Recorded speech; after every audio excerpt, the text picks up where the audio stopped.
앞으로 한 10년 정도면 나머지 90%의 시가총액도 따라갈 수 있지 않을까 이렇게 생각하고 있고, 적어도 최소 10배에서 20배까지는 앞으로 10년 동안 오르지 않을까. 저도 이제 30대 중반인데 사실 좀 열심히 일한 30대 정도라면 5천만 원은 누구나 모을 수 있다 생각하거든요. 비트코인 기준으로 5천만 원 투자했다고 보고 10년, 20년 뒤에 20배 정도까지 간다라고 하면 10억 정도에 되는 이제 금액이 될 텐데, 노후에 아프거나 배가 굶는 일은 없을 것 같다라는 게 제 생각이고요.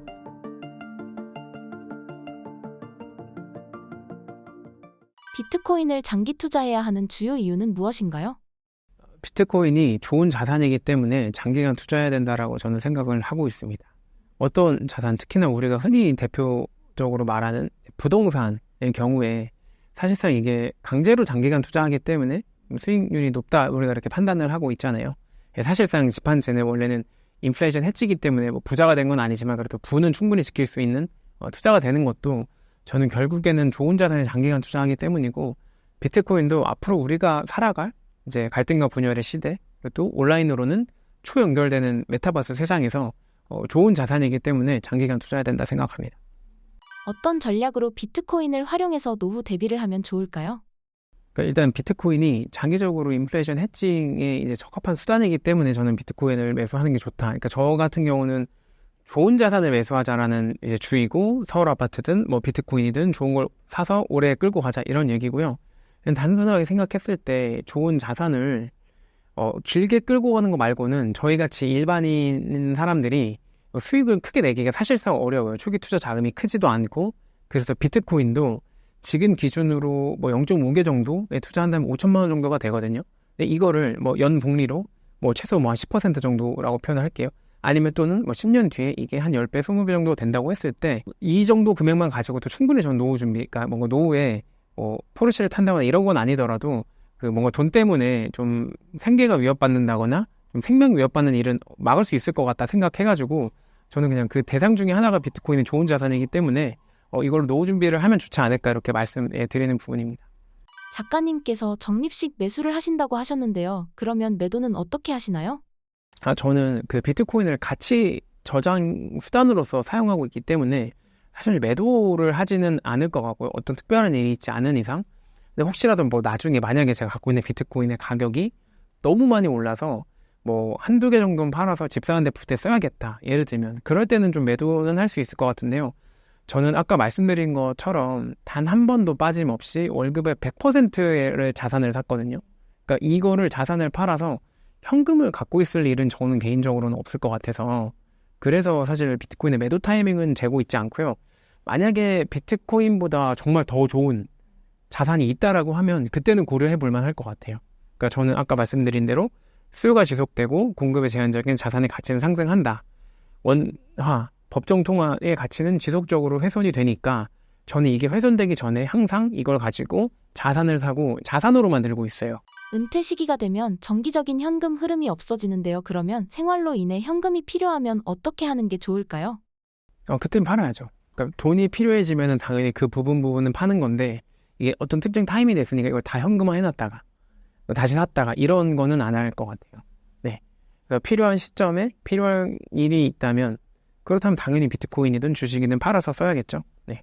비트코인이 장기적으로 인플레이션에 대한 해지 수단으로 적합하다고 보는 근거는 무엇인가요?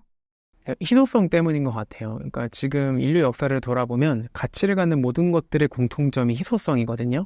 어떤 그림, 명화가 인정을 받고 비싼 가격을 갖는 것도 희소성이고, 제 책에도 있지만 무슨 잘못 인쇄된 우표가 몇십억의 경매에 팔리는 것도 근본적으로는 그 팝업하면 희소성이거든요.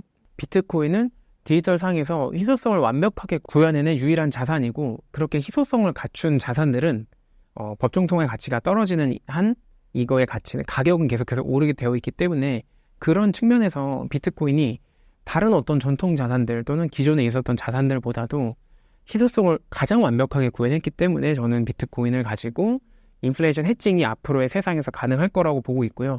더 높은 가격 상승을 기대하는 것들은 어떤 지정학적 리스크나 아니면 또 부자에 대한 이제 적극적인 증세 환경을 우리가 피할 수가 없어요. 그때 재산권을 지킬 수 있는 유일한 방법은 트럼프 후보도 말했던 부분인데, 재산권을 지킬 수 있는 그 셀프 커스터디라고 표현하거든요, 이거를. 근데 그렇게 할 수 있는 유일한 자산이 저는 비트코인밖에 없다 생각해가지고 앞으로 10년, 20년 동안에 그 어떤 다른 희소한 자산들보다도 수요가 더 많이 늘어날 수 있을 거라고 생각하고 있습니다. 장기적으로 비트코인의 가치는 어느 정도 수준이라고 보시나요? 지금의 비트코인이 전 세계 뭐 모든 자산들, 금융자산 기준으로 금 포함해가지고 한 10위권 정도에 있거든요, 지금 비트코인이. 그러니까 금이라고 하는 우리가 얘도 아무것도 하지 않고 그냥 가만히 있고 가치만 저장하는 역할을 하는 금 같은 경우도 지금 비트코인의 시가총액이 10배가 넘거든요. 근데 비트코인이 금의 시가총액을 따라오는데 뭐 1달러였었던 2014년 정도라고 보면은 한 10년이 걸렸거든요. 그러니까 10년 동안 비트코인이 금의 시가총액이 10%를 따라왔어요. 근데 전 남은 10년 동안 금의 90%를 따라가기에 충분하다라고 생각을 하고 있고요. 그 근거는 지금 초연결된 세상에서 이제 정보는 사실 전 세계 모두가 동일하게 누리고 있다 생각하거든요.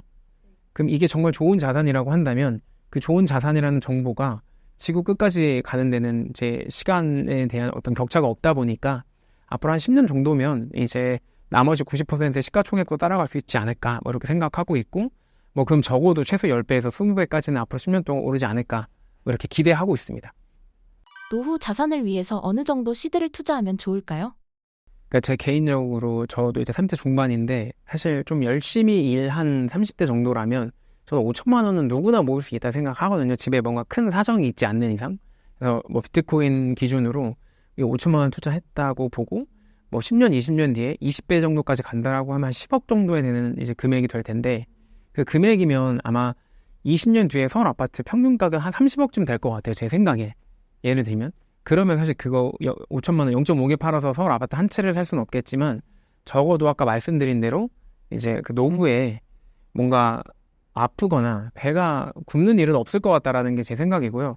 그 이상을 만약에 원한다라고 하면 더 많이 모으면 되겠죠. 그러니까 충분히 이제 노력하면 한 개도 두 개도 모을 수 있는 금액이 될 거라고 생각하거든요. 그러니까 그렇게 본인이 이제 원하는 미래만큼 현재를 이제 희생해서 투자해가지고 그려 나갈 수 있는 그 거의 계산할 수 있는 유일한 자산이다 이렇게 좀 생각하고 있습니다. 비트코인을 장기 보유할 때 발생할 수 있는 주요 리스크는 무엇인가요? 네, 아까 말씀드린 것처럼 비트코인의 이제 가장 중요한 특징은 희소성인데 그 희소성이 훼손될지 안 될지에 대한 어떤 공부하는 것들은 좀 필요한데 지금 많은 사람들이 머리 맞대고 공부한 결과 현재로서는 이상이 없다라고 해서 공급에 대한 우리가 이야기는 이제 전혀 나오지 않고 있잖아요. 그래서 수요 측면에서만 좀 바라보면 되는데 아까 말씀드린 부분 첫 번째 그 어떤 부자들이 전통자산에 대한 재산권 침해들 뭐 부동산에 대한 부분들, 주식에 대한 부분들 때문에 정부가 통제할 수 없는 자산으로의 수요가 늘어나고 있는 부분 그리고 글로벌리 이동이 정말 많아지면서 이동성이 높은 자산에 대한 어떤 수요들이 늘어나는 것들, 지정학적 리스크 해칭할 수 있는 것들 뭐 이런 것들 때문에 저는 비트코인을 좀 긍정적으로 보고 있고요. 이게 뭐 행복 회로라고 좀 표현할 수도 있는데 어떤 특정 자산이 사실 단점이 많이 느껴진다면 저는 투자를 많이 할 수 없을 것 같아서 제 기준에는 단점은 좀 적은데 아무래도 이게 좀 대중성도 떨어지고 아직 시장에 좀 이 기술 어떤 이거 매수하거나 이렇게 보관하거나 이런 것들도 안정적이진 않은 상황이거든요. 다른 전통 자산 대비해서. 그래서 그런 측면에 있어서 굉장히 조심해야 될 것 같아요. 뭐 예를 들어서 하루 인베스트 이번에 또 투자 어떤 불려준다고 해서 투자를 했다가 여기 이제 출금이 중단되면서 디지털 자산 100개 뭐 이렇게 50개씩을 다 날려버리신 분들도 있고 또 뭐 해킹이나 로맨스 피싱 이런 것들 통해서 또 자산을 지키지 못하고 잃는 경우가 많아서 제 기준의 리스크라고 한다면 전통 자산 대비 법적인 보호를 아직은 제대로 받을 수 없는 부분들 그래서 모으고 지키는데 더 많은 에너지를 쏟아야 된다. 이런 것들은 좀 단점이 될 수 있을 것 같은데 그거를 제대로만 공부하고 투자를 하면 사실상 위험하지 않거든요. 다른 자산 대비해서. 그래서 그런 것들은 좀 리스크가 될 것 같아요. 비트코인의 채택이 증가함에 따라 장기 투자자에게 어떤 이점이 있을까요? 장기 투자자들한테 되는 혜택은 사실상 이게 어둡션이 많아지면 많아질수록 이거를 이제 추후에는 직접 사용할 수 있는 확률도 좀 높아질 것 같고요.